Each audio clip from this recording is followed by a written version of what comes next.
नमस्कार, आप देख रहे हैं हल्ला बोल टीवी। मैं हूं दीपक शर्मा और हमारे साथ हैं बिहार के पूर्व डीजीपी अभयानंद।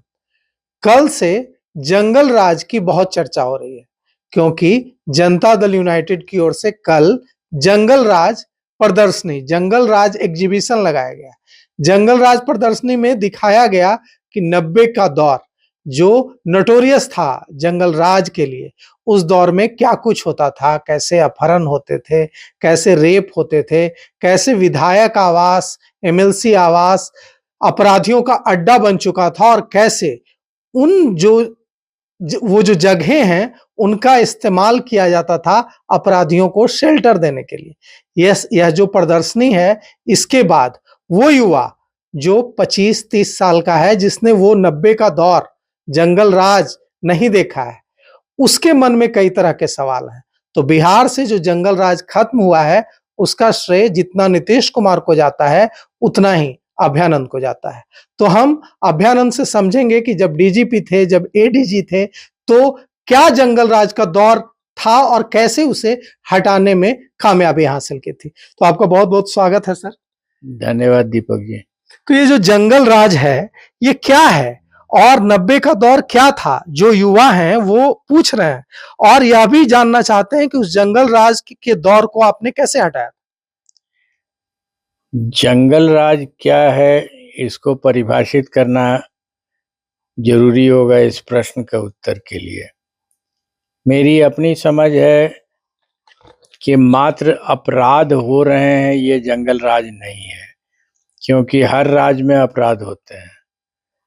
तब रही बात कि अपराध के बाद जो राज्य की प्रतिक्रिया होती है, राज्य मतलब स्टेट की, पुलिस और प्रशासन की, उसमें जुडिशरी भी इंक्लूडेड है, उसमें जेल का प्रशासन भी इंक्लूडेड है। तो उनकी प्रतिक्रिया कैसे होती है एक अपराध के संबंध में, वो कानून में जो दर्ज किया गया है उसके अनुसार हो रही है या किसी दूसरे अनुसार हो रही है, ये इम्पोर्टेंट है। जिस पीरियड को आप जंगल राज कह रहे हैं या लोग मानते हैं कि वो जंगल राज, पटना हाई कोर्ट ने कहा था। हाँ, मैं इसीलिए कहा कि लोग मानते हैं कि वो जंगल राज था। उसमें जिस तरह के दृष्टांत आए थे, उससे लगता था कि अपराध होने के बाद जो प्रतिक्रिया होनी चाहिए और प्रक्रिया अपनानी चाहिए पुलिस और प्रशासन को, वो नहीं हो पाता था। एक बहुत साधारण एग्जाम्पल, अपराध हुआ और आप मशक्कत करते रहिए कि एफआईआर हो जाए, एज ए विक्टिम की एफआईआर हो जाए, और चांसेस आर कि नहीं होगा। तो क्योंकि जो अपराधी है वो पावरफुल है, सत्ता के करीब है। कारण उसके अनेकों हो सकते थे, लेकिन हम लोग आपस में मिल करके, जो आईपीएस ऑफिसर से एक मजाक बन जाता था कि तुम्हारे कहने पर भी एफआईआर नहीं हुआ ना, तो अगर हो जाए तो उसको मड़वा के अपने ड्राइंग रूम में लगा लेना। तो ये स्थिति थी, आईपीएस ऑफिसर्स की स्थिति थी कि उनके कहने पर भी एफआईआर नहीं हो पाता था। ऐसा हुआ है। और हम लोग आपस में जब बैठते थे तो हंसी मजाक में ये बात कह देते थे।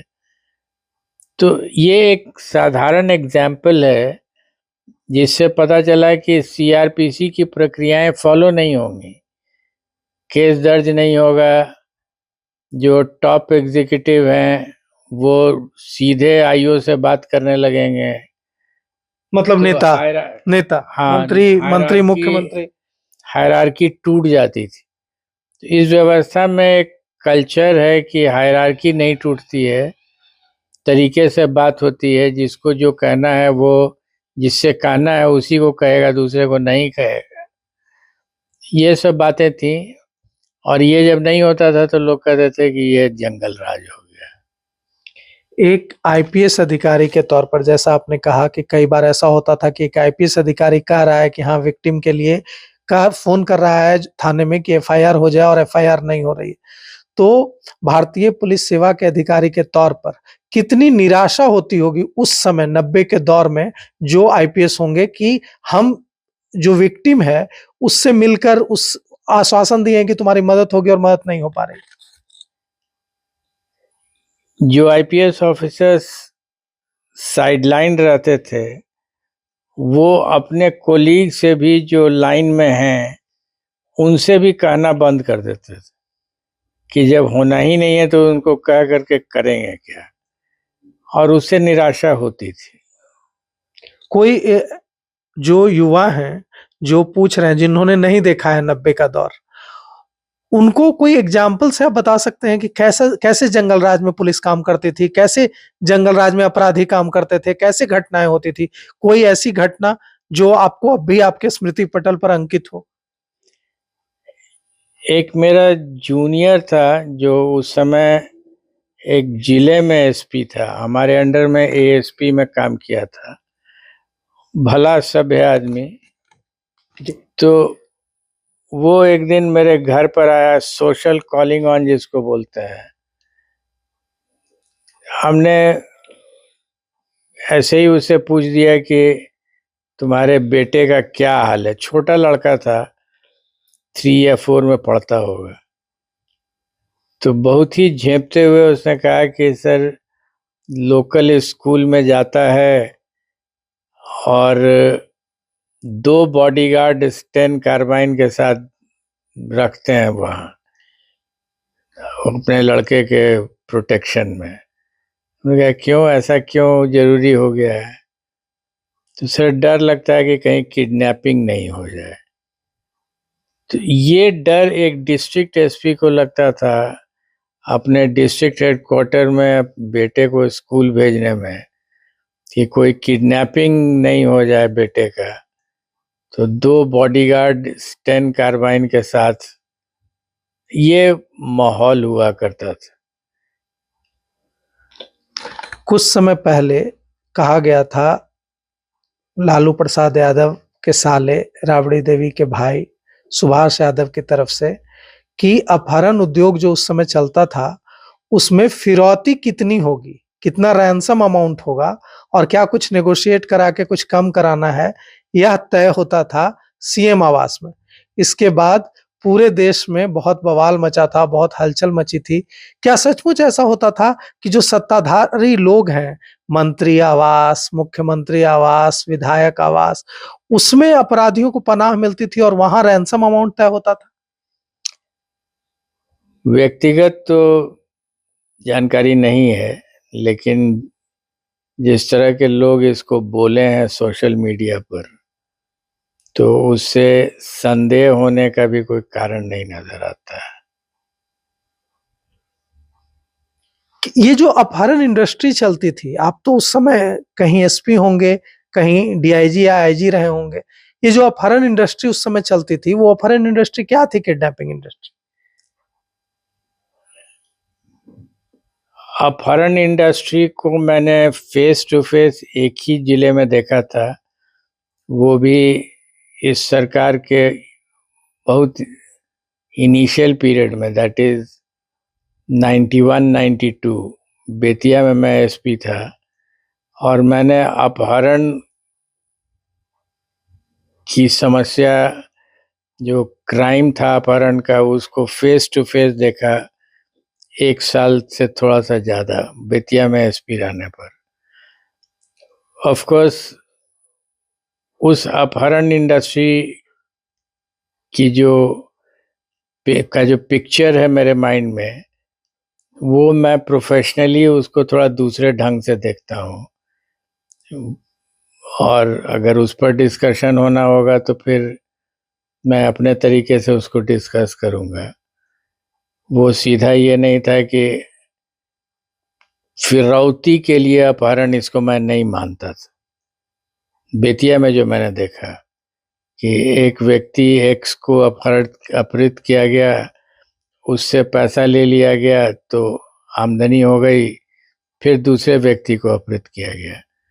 ये मैं नहीं मानता था कि ये अपहरण पैसे के लिए हो रहा था या फिरौती के लिए हो रहा था। उसका डिस्कशन अलग है। दूसरी जगहों पर क्या हो रहा था, इसकी इसकी समझदारी मुझे नहीं है, क्योंकि मैं डायरेक्टली उसको फेस नहीं कर रहा था। कहा जाता था कि उस समय जो डीजीपी थे उन्होंने कहा था कि बिहार की सत्ता लंपटों के हाथ में चली गई है। ये कौन लंपट थे जो अपहरण कराते थे, हत्याएं कराते थे, रेपिस्ट को बचाते थे और इससे बिहार में उस समय 90 का जो दौर था, जिसे जो नटोरियस कहा जाता है क्राइम के लिए, उस दौर में कितना संरक्षण प्राप्त था और पुलिस कैसे अपने को बेबस महसूस करती थी? मैं आपको अपनी बात बता सकता हूँ, इसीलिए मैंने कहा कि जो मेरा इंटरफेस था, किडनैपिंग संख्या अनंत थी बेतिया में, वेस्ट चंपारण डिस्ट्रिक्ट में, लेकिन मेरी अंडरस्टैंडिंग उस प्रॉब्लम की अलग थी और मैंने उसको अलग ढंग से अप्रोच भी किया था और उसका बहुत फ़ायदा मिला मुझे, क्योंकि मैंने उसको अलग ढंग से इंटरप्रेट किया था और पुलिसिंग भी उसी हिसाब से की थी। क्योंकि आपके क्वेश्चंस का स्लांट है कि लंपट के हाथ में सत्ता थी, सत्ता कैसे लोगों के हाथ में थी उससे नहीं, मेरा बिहार के डीजीपी ने कहा था पद पर रहते हुए, हो सकता है, ये ऑन रिकॉर्ड है। हो सकता है, तो जिन्होंने कहा था वो डिफेंड करेंगे नहीं, इसको। आप भी उस समय पुलिस सेवा में तो रहे ही होंगे, तो उस जब आपके मुखिया जो डीजीपी थे उन्होंने ऐसी बात कही थी और शहाबुद्दीन की गिरफ्तारी के बाद जब उन पर दबाव पड़ा था तब उन्होंने ऐसी बात कही थी, तो उस समय क्या माहौल था? युवा जो पीढ़ी है वो नहीं जानती है, तो ये कर्तव्य भी है कि उनको बताना कि उस समय क्या स्थिति थी, वास्तविक स्थिति क्या थी। आपने अभी शब्द इस्तेमाल किया, आपके मुखिया जो डीजीपी थे, ये कोई आवश्यक नहीं है कि मुखिया जो समझदारी रखें वही समझदारी हम भी रखें। हम अपनी बात अपने तरीके से कहेंगे। अपराध जो हो रहा था अपहरण का, उसका एक बहुत बड़ा हिस्सा वेस्ट चंपारण में था। वेस्ट चंपारण माना जाता है कि अपहरण के उद्योग का सेंटर था। उसकी एक अलग कहानी है। मैं वहाँ 1 साल से थोड़ा सा अधिक था और मैंने उसको समझने की कोशिश की। मेरे पुलिसिंग का तरीका ये नहीं है कि गए और सीधे आक्रमण, वो हम नहीं करते हैं। पहले समझने की कोशिश करते हैं कि ये अपराध क्यों हो रहा है और मैंने उसको समझने की कोशिश की, अपनी परिभाषा बनाई उसकी और उस परिभाषा के अनुसार उस पर तब मैंने आक्रमण किया, वो दूसरे तरह से किया और उसका इम्पैक्ट आज भी आप वहाँ के लोगों से बात कीजिएगा तो कहेंगे कि इन्होंने जो किया वो एक नए तरीके से किया, अपने तरीके से किया और उसका रिजल्ट भी सबसे अच्छा आया। क्या ये सच है कि उस दौर में जो अपहरण इंडस्ट्री, किडनैपिंग इंडस्ट्री चलती थी, उसे सत्ता का संरक्षण हासिल था? आप उस समय भले ही आप कह सकते हैं कि मैं उस समय आईजी ट्रेनिंग था या मैं उस समय मेन स्ट्रीम जो पुलिसिंग है उसमें नहीं था। जानबूझकर मेरी ईमानदारी और मेरी निष्पक्षता की वजह से मुझे अलग रखा गया था। लेकिन आप एक एक जो समझ है उसके बारे में वो तो देखते ही होंगे किनारे बैठ करके कि क्या कुछ हो रहा है बिहार में। आपका सवाल बहुत स्पष्ट नहीं हो रहा है। मैंने आपको बताया कि मैंने जितना टैकल किया वो अपने तरीके से नहीं, किया। उसके बारे में मैं नहीं पूछ रहा हूँ, मैं और स्पष्ट करता हूँ अपना सवाल। मेरा सवाल ये है कि ठीक है, हो सकता है कि उस दौर में आपकी ईमानदारी, आपकी निष्पक्षता की वजह से आपकी पोस्टिंग जिलों में नहीं की गई हो या आपको साइड करके रखने की कोशिश की गई हो, क्योंकि जो लोग सत्ता में थे वो नहीं चाहते थे कि ऐसे ईमानदार police officer main stream policing में आए। लेकिन किनारे रहते हुए भी आपने महसूस तो की होगी चीजें कि ये जो अपहरण इंडस्ट्री चल रही है, आज क्यों नहीं चल रही है? आज तो नहीं चल रही है, आज तो हम नहीं सुन रहे हैं कि फला कारोबारी का, फला जो है नेता का, फला जो पेट्रोल पंप के मालिक का अपहरण हो रहा है। तो सत्ता का कितना संरक्षण था उस समय? मैं नहीं बता सकता हूँ कि एग्जैक्टली कितना था, क्योंकि मेरे ऊपर ये दबाव नहीं आया कि इसको पकड़ लीजिए, उसको छोड़ दीजिए।